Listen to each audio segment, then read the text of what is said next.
Alright, so we're doing the recap of the round 7 first. Okay, so let's start with this game.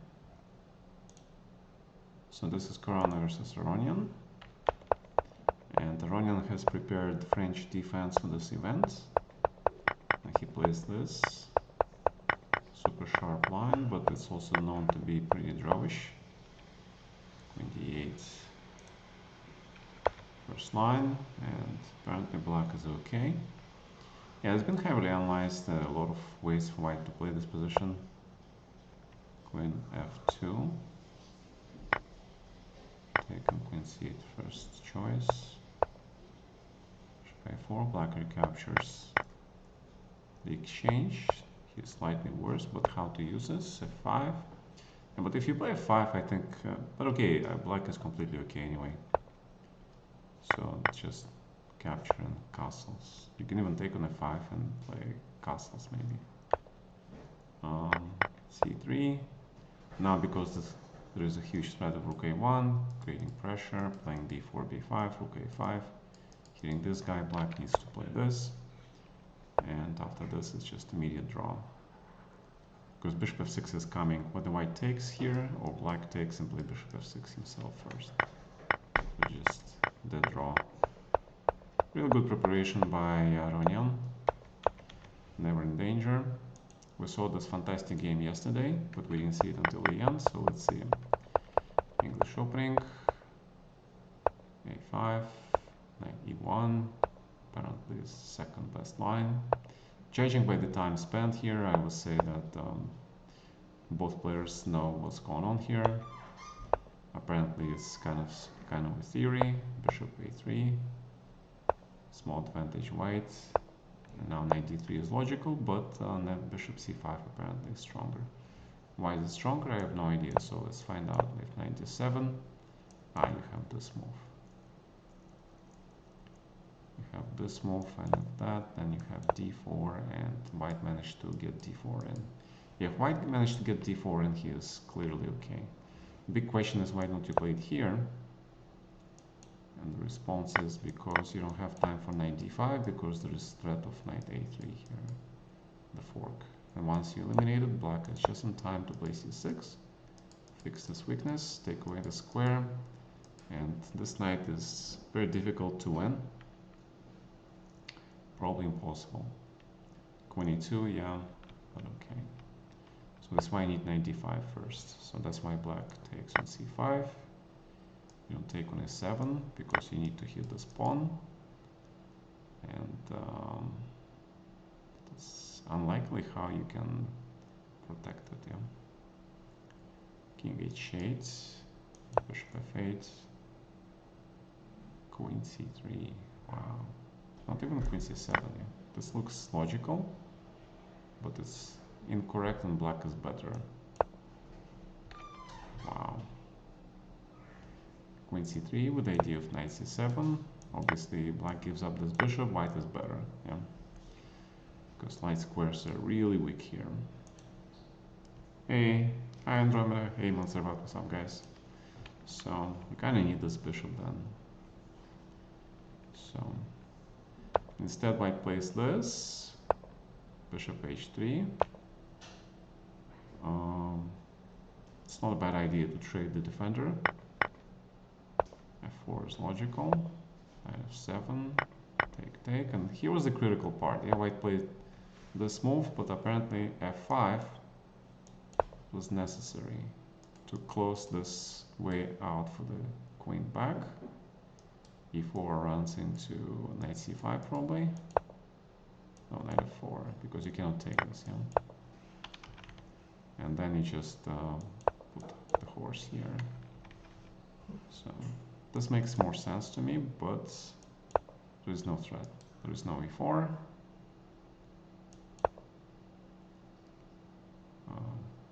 d3, stop c4, and this is just one check. Yeah? So f5 was pretty necessary. The only question is why not knight c5 here? Because you don't have d3. Yeah? So yeah, maybe that's why he didn't play it, because after knight h6, This move is not the most obvious one. You can find it if you want to, but it's not the most obvious. And the idea, if you take, there is knight f2 and g4. You win the piece. And now knight c5, rook e2 is the threat. So advantage white. Yeah, f5 was findable. I'm not sure why he didn't find it. Also knight c5, logical. Queen a2 looks like a bit of waste of time. That's true. Knight c5 is very human, to be honest. Very human. Of course you have to take here with the rook, but this is kind of pawn.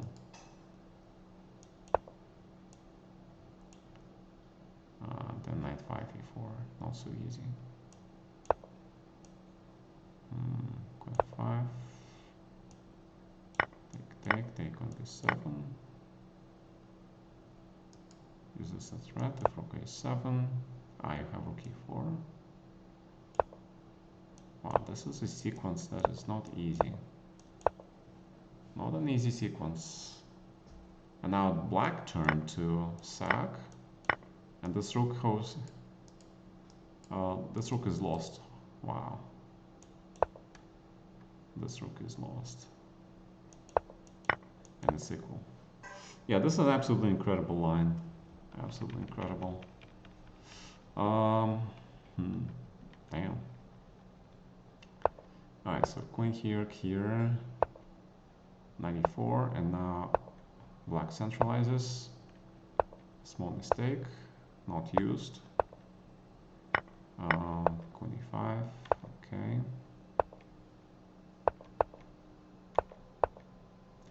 Black is tiny bit better because white king is completely not safe. 96, logical.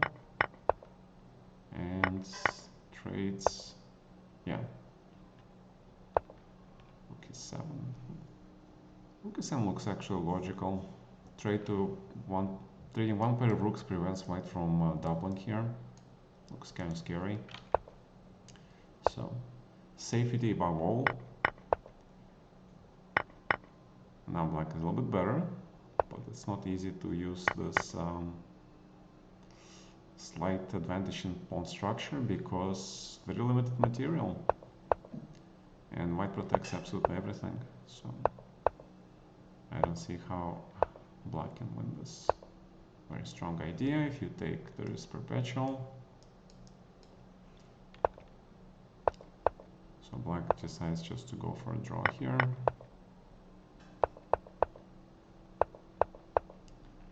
King h5 doesn't change anything. And just draw. Alright. Fascinating draw. Okay, we get to this game with Gukish, which was very solid Petrov, and it looks extremely solid until black tries this idea. I would say it's kind of brand new idea, but Wesley reacted really well. This is a very brave move, 93, but then it's nothing for white. Now we get this position where black is actually doing really well because white king is a little bit open, but he needs to play correctly, yeah? And he doesn't play correctly. I think we looked yesterday at a5, rook a6, and rook here, and then d6 with very sharp position, but that was absolutely correct way for black to play it. d6 is okay, but this move not so much, yeah? Also rook c8. So he wants to stop the bishop, but now black has weaknesses, and the coordination among pieces, especially this rook, is absolutely terrible. That's what really screws black, is that one move and suddenly the entire advantage is gone. And that's one crazy thing about chess. You can play whole game well and then you screw it up in one move. And that's it. And you cannot take because knight f3 and queen d5 check is coming. This knight is very strong. So, and black makes a mistake again. This is kind of highly unusual for Gukish because usually he is a great calculator, and this is a calculating position. So I'm very surprised he miscalculated here. Although, to be honest, the first line and the only line which the engine shows, there is no way a human would find this move. There's just no way. Knight is hanging, and now you also give up the rook. There's just no way. Because you have to see this entire sequence. You have to see this entire sequence. This is losing, so f3. Knight f3 is probably equal, but this is probably forced draw, yeah? Check. Check. Because if you go here, then bishop g2 and knight f3.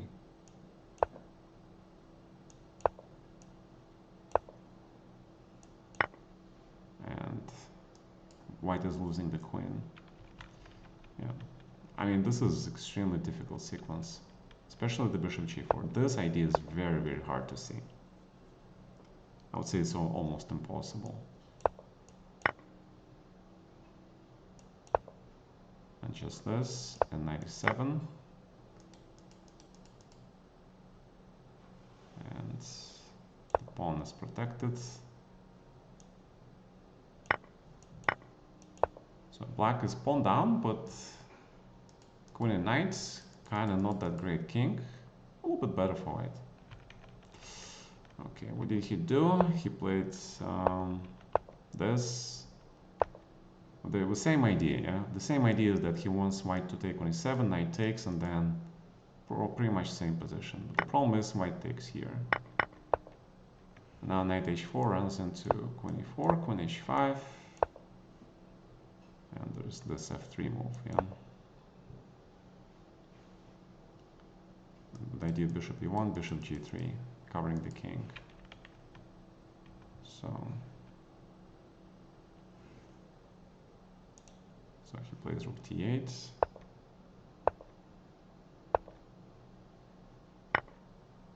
And sacrifices this thing.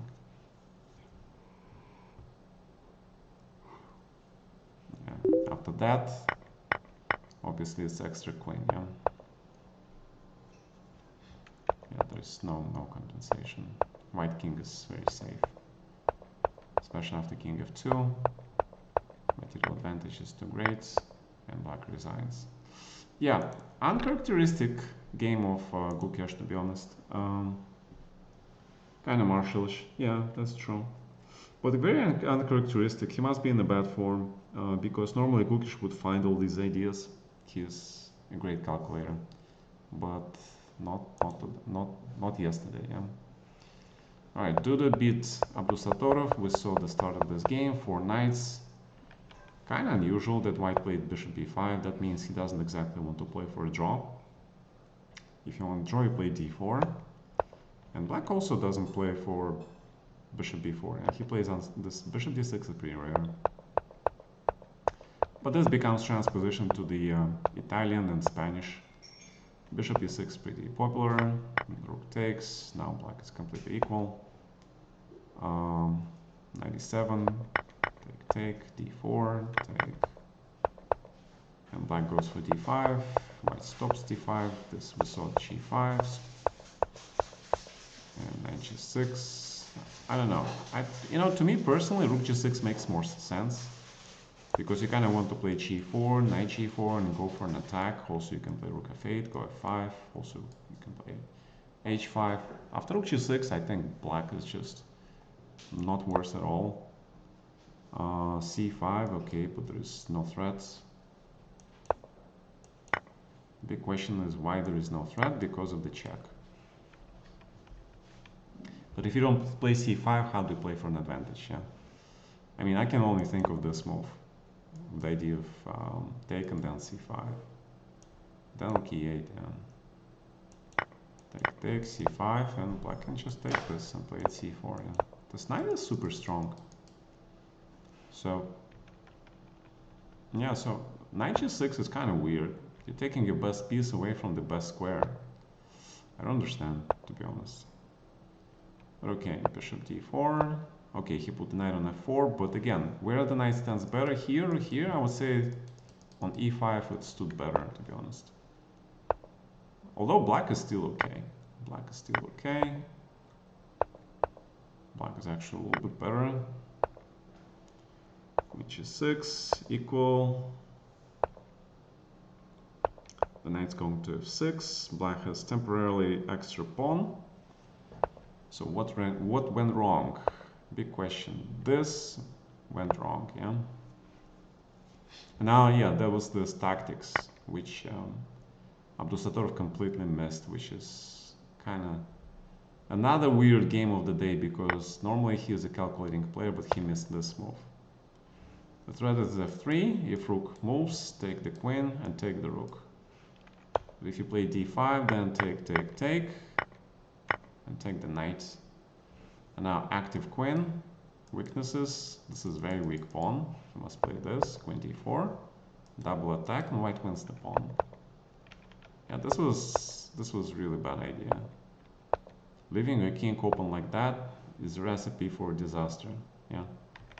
I mean, you had to play this and go into the queen endgame, which is pretty difficult, pawn down. But it's 2 versus 3 on the same flank. It's not that easy to win this, okay? Let's put it this way. But you need to keep this pawn. You cannot give this pawn and keep this one, because this is weak. So instead, he allows the capture of this pawn, and now black is strategically lost.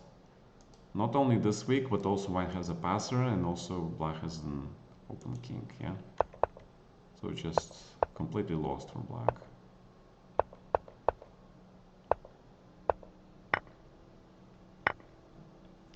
And even rook endgame, because white hits this pawn first, and then it's 2 extra pawns.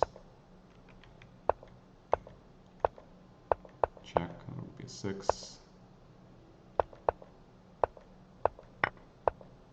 2 extra pawns is a win, obviously. It's a win. So, Adrizal lost to Prague, and we have... Oh yeah, we had Rosalima, yeah?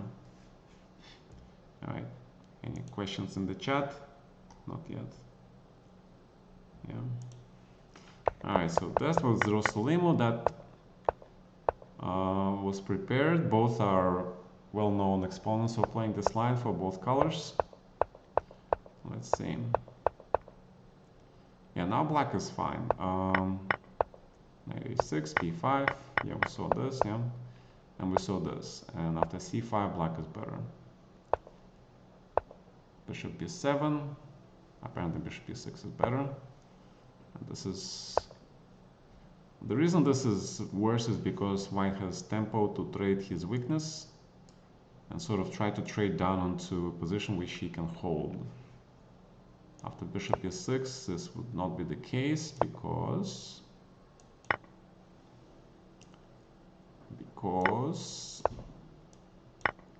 this pawn is alive. This pair of pawns is good for black.